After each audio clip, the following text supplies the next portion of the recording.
by establishing inclusive processes and institutions, respect for international law, non-use of force, the peaceful settlement of disputes. These are prerequisites for trust and for cooperation between states. The violation of such principles, and specifically the war of aggression Russia is currently waging in Ukraine, springs to mind. All of this undermines the international order underpinned by common rules. Respect for the UN Charter and effective multilateralism should be our shared objectives. Respect for international law is required across the board, and this is why France has been unswervingly defending the application of international law in the framework of the Israeli-Palestinian conflict. France is calling for a resumption of the search for a political way forward, the only way to build trust between the parties and allow for a two-state solution. It's also up to states to shore up trust in their institutions. This requires respect for human rights, the rule of law. It requires combating corruption and ensuring good governance. Justice, the fight against impunity, are also prerequisites for lasting peace. Freedom of expression, freedom of opinion, press freedom. All of these factors contribute to combating disinformation and to restoring trust in facts, which is so vital. It helps us also to combat incitement to violence. All stakeholders must ensure that women have a role to play in political and peace processes. Afghanistan, of course, springs to mind, where recovery will only be possible if half of the population, women, participate. In Sudan, when the time comes, all political forces will have to partake in a peaceful and inclusive process. What's also fundamental is the role played by young people, and therefore we're very pleased that Cynthia Chigwinia, the African Youth Ambassador for Peace in Southern Africa, is taking part in this meeting. The United Nations must mobilize to create conditions conducive to lasting peace. Conflict prevention must be a cross-cutting priority at the UN, as borne out by the achievements of the UN Regional Center for Preventive Diplomacy in Central Asia and the Peacebuilding Commission. The Commission must continue to shore up trust by deploying its partnership-based operational approach with relevant states. The United Nations must contribute to restoring trust where it has been lost. The UN Secretary General, his envoys, his special representatives must stay as close as possible to the ground, deploying their good officers. It's also up to regional officers and missions, such as MONUSCO, to support this process, specifically through the contact group on non-military measures in the Great Lakes region. There's also the United Nations force in Cyprus, which should help reinforce trust between communities. Trust is underpinned by monitoring of the implementation of commitments. Special political missions have a role to play, specifically by monitoring whether agreements are complied with. Here, I would like to mention Colombia, where, when the time comes, the United Nations will have a role to play in monitoring the consolidation of the ceasefire signed with a number of armed groups. Last but not least, trust must be underpinned by partnerships, and these have to be reliable and predictable. The EU and its member states stand mobilized to respond to crises. Working collectively, we currently have over 5,000 officers deployed in peace operations.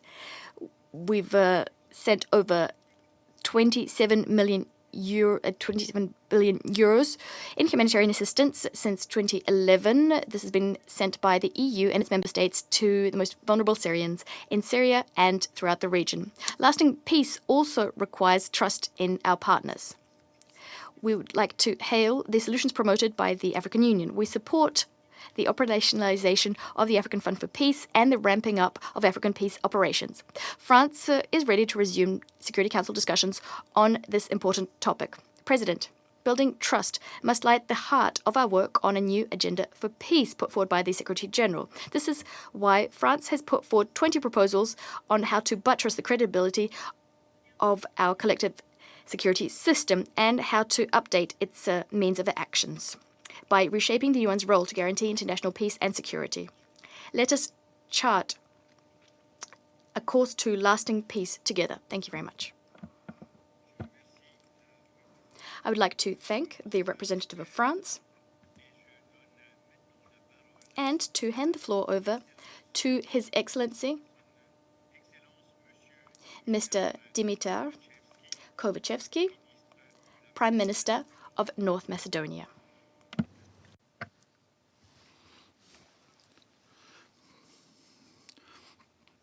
Thank you, Mr. President.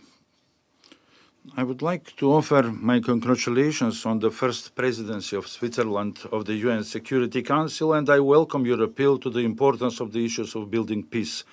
Today's debate reaffirms the traditional and flawless commitment of the Swiss Confederation to the noble cause of peace, peaceful resolution of conflicts, and international law. I am especially pleased to be the first Macedonian Prime Minister to address the Security Council and to have the opportunity to participate in this discussion today. I believe that our current attitudes should be founded on past successes when the UN and the multilateral system verified their effectiveness. Nowadays, when we have a moral obligation to contribute to the new agenda for peace, we cannot help but reflect on the experiences of the previous agenda for peace from 1992, as well as the beginnings of our country's long-standing first and only preventive UN mission 30 years ago. That mission was widely regarded as a successful United Nations preventive action. Mr. President, it is necessary to strengthen trust in our institution, in the UN, in justice. In our action, we should guide it above all by the principles of the UN Charter.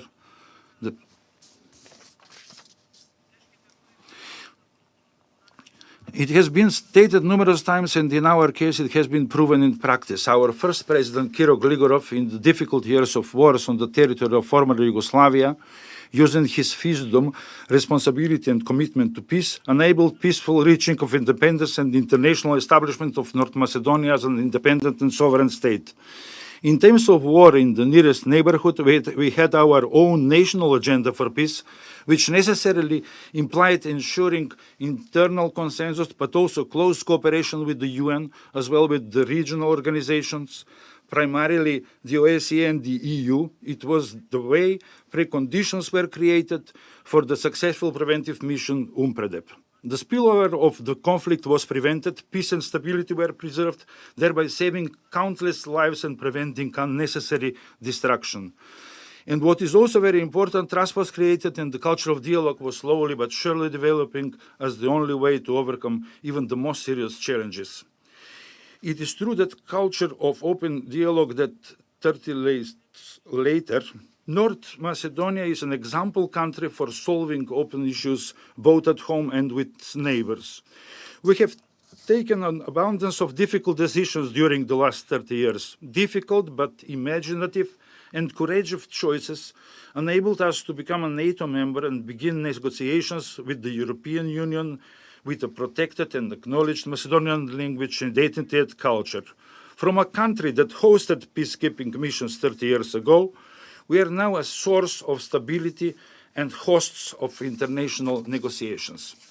Mr. President, it is necessary to strengthen trust in our institutions, in the UN, in justice. In our action, we should be guided above all by the principles of the UN Charter, the peaceful resolution of conflicts, as well as solidarity, and by the need for active and permanent engagement to reduce suffering wherever it is needed. In that regard, the accomplishment of the Sustainable Development Goals are fully complementary to the insistence of securing more peaceful, more stable, and more just world for all. Unfortunately, today we are quite far from accomplishing that vision. The Russian military aggression over Ukraine, that is still ongoing, changed global relations to such extent that there is an urgent need to re-recognize our reference legal framework adopted by the founders. Their clear intention was to avoid atrocity of war. And this time, as many times before, the Republic of North Macedonia firmly stood on the right side of history, on the side of the democratic and free world, on the side of the right of every country to self-determination. Today, all of us together must again stand on the side of peace and recommit ourselves to respect the Charter of the United Nations. As an equal part of then Federation, which was among the founders of the UN, but also as a country which 30 years ago acquired its own independent place in this organization, the Republic of North Macedonia raises its voice and shares the ultimate concern from the crisis that is pressing the Organization of the United Nations, but also the international legal order, world peace and stability. The new agenda on peace of the security of the Secretary General Guterres is a chance that must be used in function of creating conditions for a united action, being aware of the growing risks. Tomorrow will ask us what we have done today, as today we wonder why we did nothing yesterday. We need peace now and immediately. I'm thanking you for the opportunity to address the Security Council again. Thank you. Je remercie son... I would like to thank His Excellency, Mr. Dimitar Kovachevsky, for his statement. I'd now like to give the floor to Her Excellency, Ms. Anna Luhrmann, Minister of State of Germany. Mr. President, I would like to commend you for conveying this timely debate on how to build trust to foster sustainable peace. I would also like to thank the briefers for their valuable analysis and recommendations. People around the world trust in the United Nations. They see us as a beacon of hope, particularly in times of darkness. It is the UN and its agencies that remain on the ground, providing food and shelter when it's most needed, and fostering trust when hatred prevails. Trust is vital for building and sustaining peace, not only in conflict-affected countries, but also within the international system. To foster trust within the international system, all UN member states must adhere to UN principles.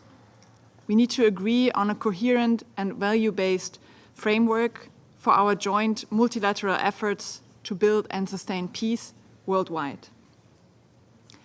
This Council has a particular responsibility for building and sustaining peace based on agreed core principles. Mr. President, I will focus my statement on two main points. First, trust as a core element for successful peace building, and second, concrete steps to strengthen trust in our common efforts towards building and sustaining peace. First, in your statement, you rightfully identified trust as a central element and prerequisite for sustaining and successful peace-building efforts. At the UN level, this implies adherence to the jointly adopted peace-building and sustaining peace agenda as formulated in the twin resolutions of 2016. Both the UN General Assembly and this Council passed this agenda by consensus. It should therefore serve as the main framework for UN peace-building. This agenda is clear about the interlinkage between security, development, and human rights. It is also clear about the importance of prevention by specifying, and I quote, sustaining peace encompasses preventing the outbreak and the reoccurrence of conflict and addressing root causes, unquote. In this context, we are glad to see the Peacebuilding Commission's written advice to this debate. It contains a clear reference to the importance of prevention, referencing the rule of law, transitional justice, accountability, democracy, gender equality, and the respect for and protection of human rights and fundamental freedoms as a key aspect for sustaining peace. At national and local levels, trust and prevention necessitate broad inclusion and participation. To be successful, peace-building efforts should recognize the positive force of diversity. They need to address the causes and the consequences of conflict and also respond to the needs of diverse communities. Peacebuilding efforts have to respect the dignity of all people and groups. For instance, in Mozambique, as recently discussed in this Council and the Peacebuilding Commission, the peace process has ultimately been successful thanks to its inclusive nature and the recognition of the country's diversity. In acknowledgement of the particularly important role of women, children, and marginalized groups in peace building, Germany advocates for their systematic inclusion. Our recently published guidelines on feminist foreign policy offer an orientation in that respect. It is a proven fact that the inclusion of women in peacekeeping and building has contributed to more peaceful post-conflict societies. Together with other member states present today, Germany supports the Principles for Peace initiative that advocates for the establishment of a shared frame of reference and common standards among peace-building actors.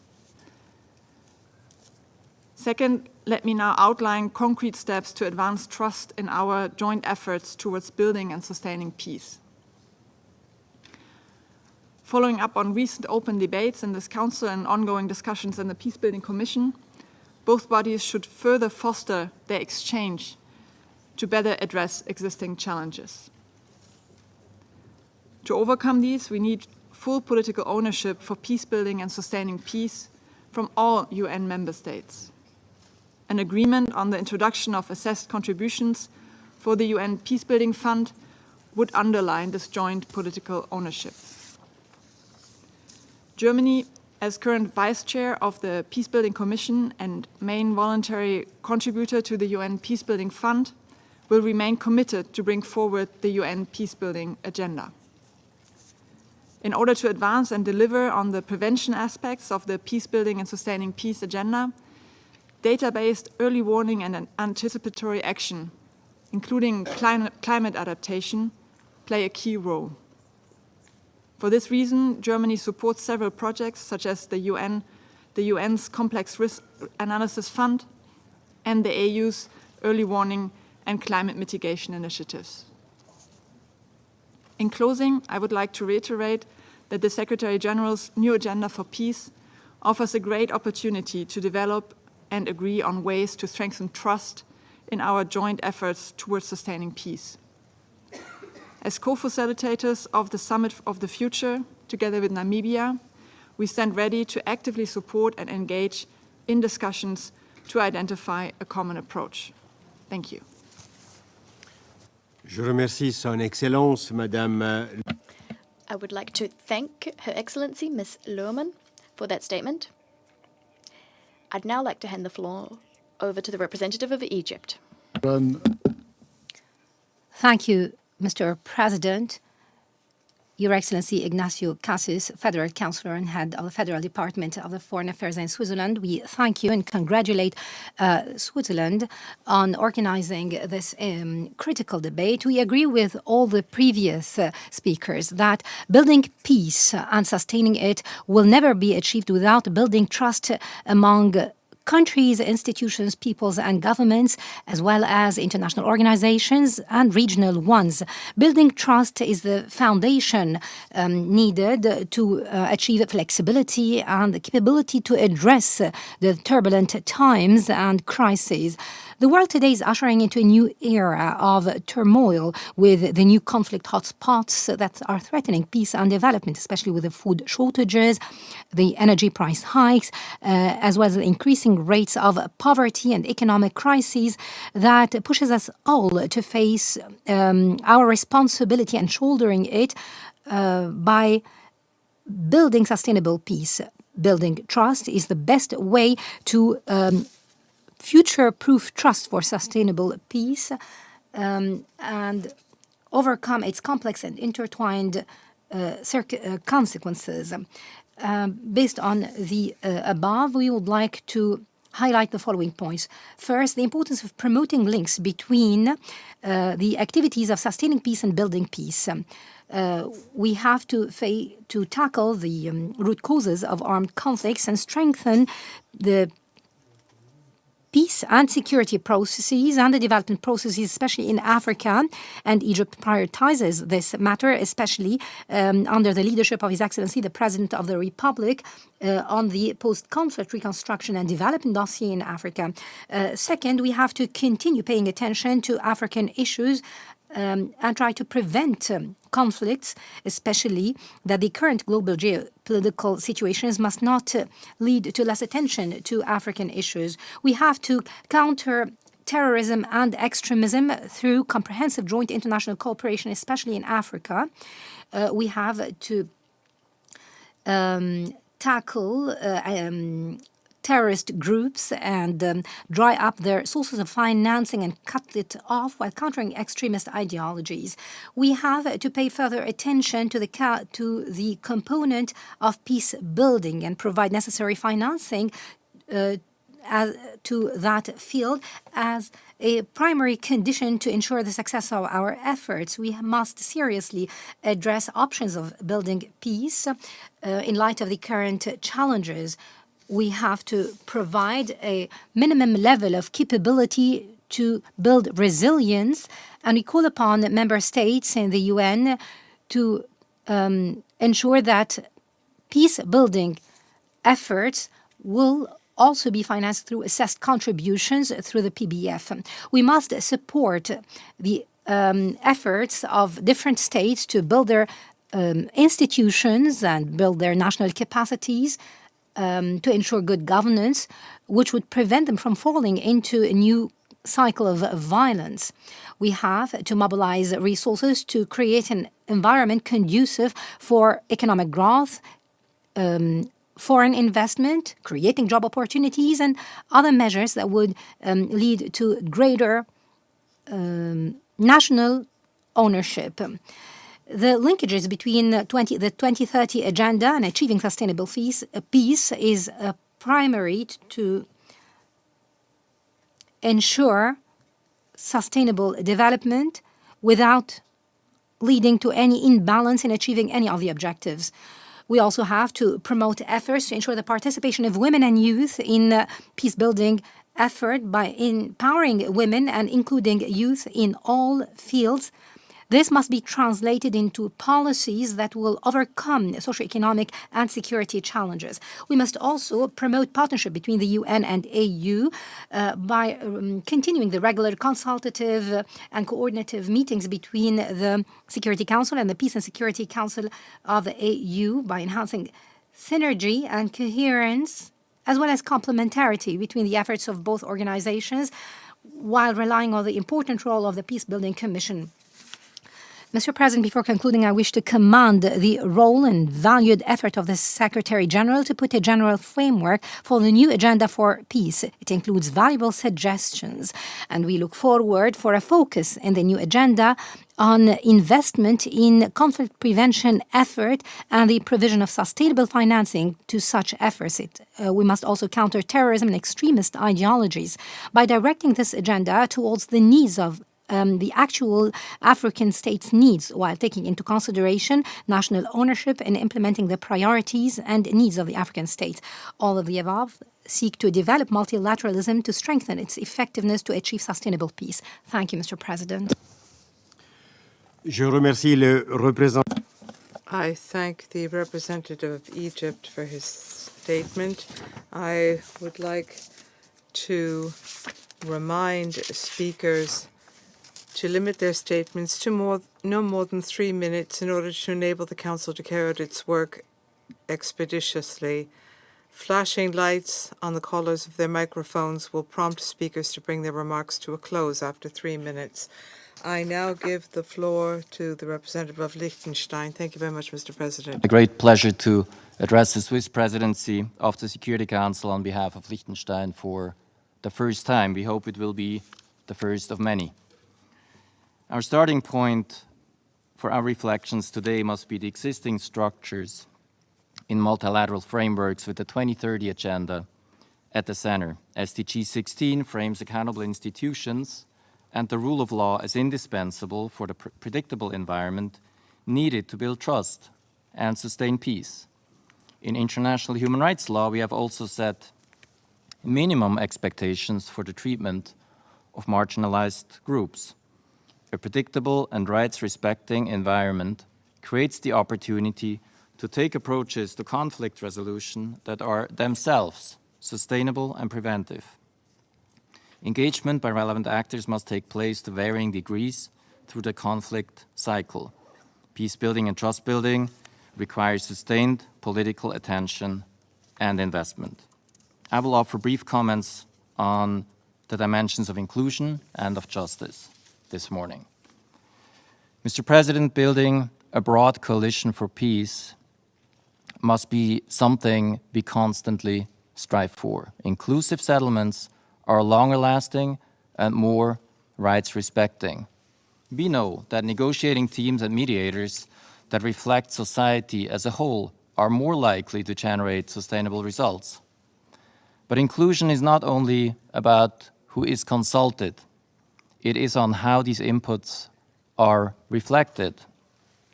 Stakeholders must not only be at the table, they must also see their engagement reflected in resulting documents, processes, and missions for these to be truly sustainable. This, it has been said many times, of course means that women must be meaningfully included in prevention and peace building. For more than half of the world's population, this should be an expectation, not an aspiration. We all know gender equality offers a path to sustainable peace and conflict prevention. But nearly a quarter of a century after the adoption of Resolution 1325, we are moving in the opposite direction with the reversal of generational gains in women's rights in many parts of the world. A painful recent example is Sudan, when mediation efforts prioritize persuading armed men to lay down their guns rather than building a broad, inclusive, and resilient peace. We run the risk of reinforcing the patriarchal power dynamics that are at the root of many of today's conflicts. Inclusion should also reflect minority groups, as well as, and in particular, indigenous peoples. The work of the Special Rapporteur on minority issues deserves a mention in this debate and further reflection by relevant bodies and actors. The creation of self-government, federalism, and autonomy regimes for minority groups, implemented with great success within the Swiss Confederation, are positive models for addressing potential conflict and finding a modus vivendi for relevant communities. Mr. President, the rule of law is underpinned by the promise of justice. It is also a crucial aspect of sustainable peace. This means reconciliation and accountability for the most serious crimes under international law. The truth of this statement has been illustrated many times a contrario. The lack of accountability for the aggression against Ukraine in 2014 is just one of the most recent cases in point. It was undoubtedly a key driver for this full-scale invasion in 2022. As relevant situations move through the conflict cycle, transitional justice is essential to creating sustainable political settlement and for building trust among those involved and affected by conflict. Criminal accountability is one important aspect of transitional justice. Other forms of truth-telling, such as truth and reconciliation commissions, can be just as important in ensuring that victims are able to address the harms done to them on their own terms. While council mandates should set the stage for transitional justice processes, the Peacebuilding Commission must be at the forefront of considering transitional justice in the context of sustaining peace. The PBC and PBF have addressed issues of transitional justice, notably in the Gambia, the Central African Republic, the DRC, and Colombia. And we would like to see a significantly enhanced role of the Peacebuilding Commission on transitional justice in the future, a dynamic that we hope to see reflected in the upcoming new Agenda for Peace. I thank you, Mr. President. Je remercie I thank the representative of Liechtenstein for his statement. And I now give the floor to the representative of Portugal. Thank you, Mr. President. I'd like to commend Switzerland for holding the presidency of the Security Council for the first time and for convening this timely and important debate. Many thanks also to the briefers that we've heard today. Mr. President, trust requires transparency, communication, and inclusion. And how can we foster the trust in sustaining peace and peace-building processes? As we see it, communities are more likely to have trust in the process if the conflict or situation it aims to address is timely and transparently identified as an emerging threat, including through early warnings and strategic foresight. If the solution to respond or the solutions to respond to it are designed in consultation with these communities, and if their implementation is carried out in close contact and coordination with the communities, their voices are necessary not just to design the measures, but also to determine whether the process is effective or needs to be amended. Let me also refer 2 points on what concerns communication.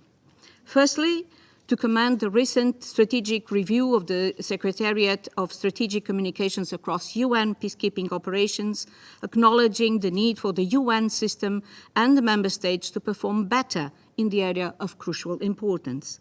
Secondly, as today is the World Press Freedom Day, it is worth reminding that trust requires a social environment where people can express themselves freely, where human rights are respected in their entirety, and where free and independent media contribute to promoting democracy and to ensuring that institutions are accountable to the people they serve. Mr. President, beyond transparency and communication, we also need inclusion. One important step to ensure the Security Council contributes to fostering this inclusion and participation is to make the Council itself more representative. The most direct way of ensuring this would be through its reform, broadening the scope of countries represented in it. Meanwhile, other steps can be taken, such as increasing consultations with stakeholders, regional organizations, private sector, academia, civil society, local actors like grassroots women groups, youth and youth-led organizations, thus fostering efforts in conflict prevention and sustaining peace. And in this context, allow me to commend Switzerland's commitment to give a voice to civil society during its month's program of work. The new agenda for peace will be an opportunity to identify ways of bolster trust and peace-building processes, and we look forward to the policy brief to be published in this summer. In this context, and many have said it before me, we need to put women and girls at the center of the security policy. We need to take into consideration an holistic view of peace anchored in human rights and development for all. We need to ensure greater cooperation between the Security Council and the Human Rights Council, as well as with the Peace-Building Commission. We need to strengthen trust between UN bodies that deal with the complexity of preventing, building, and sustaining peace. Mr. President, in closing, let me recall that the concept note for this debate rightfully points out that trust is also about expectations and predictability. However, the misuse of the veto in the Security Council can be greatly detrimental to fostering predictability. The veto initiative, adopted 1 year ago, has shown interest from the wider membership in ensuring further accountability in the use of the veto and reinforcing the role of the General Assembly. The wide support to the Franco-Mexican Political Declaration and to the ACT Code of Conduct shows there is a growing consensus on the need to restrict the use of veto in certain circumstances. We should continue discussing about implementation of these specific instruments and their efficacy. The new agenda for peace should recognize this and call on permanent members to refrain from using the veto. I thank you. Je remercie. I thank the representative of Portugal.